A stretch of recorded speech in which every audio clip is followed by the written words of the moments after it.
Hi guys! Welcome back to my channel. So, may naka-prepare na akong mga cutout sticker. Gamit ko dyan is yung Cameo 4 ko para sa print and cut. So, yung ating acrylic is 3mm na white para pag pinatungan natin ng epoxy resin later is hindi na natin lalagyan ng white background pa.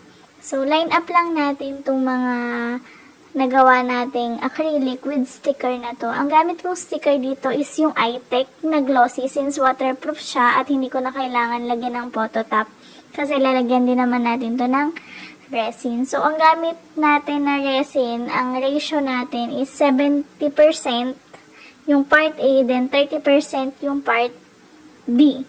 So, itong gamit ko is yung multi-glaze B na 200 grams yung isa naman is 500. So, ang ratio natin dito is 70%, 30%. So, meron ako ditong dalawang beaker. Tama ba? Beaker.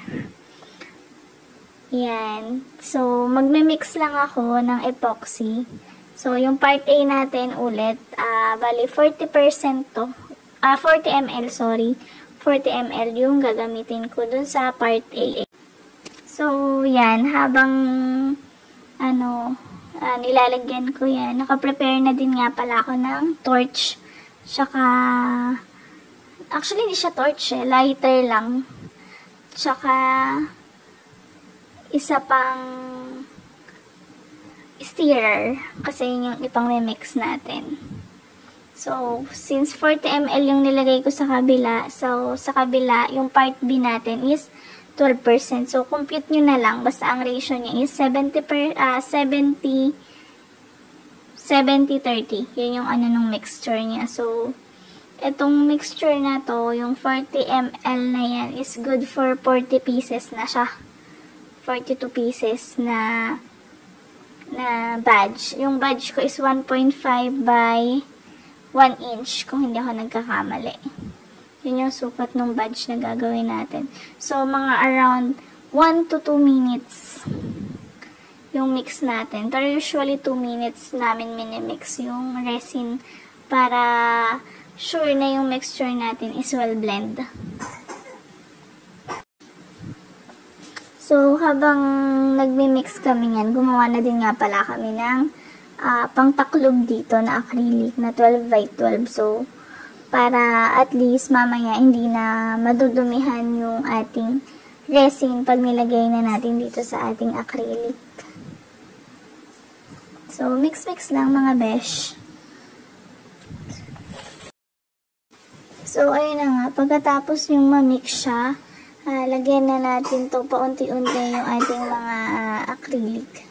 So, 1 teaspoon per plate yung ginagawa ko dito.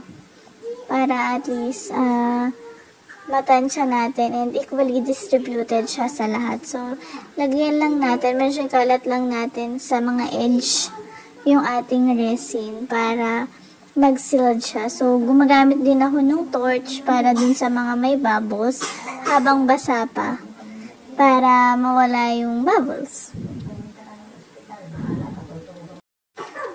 So, yun guys, konting tips lang na habang gumagawa kayo nito, make sure na naka-gloves kayo and naka-mask since ang epoxy resin po is toxic siya sa baga.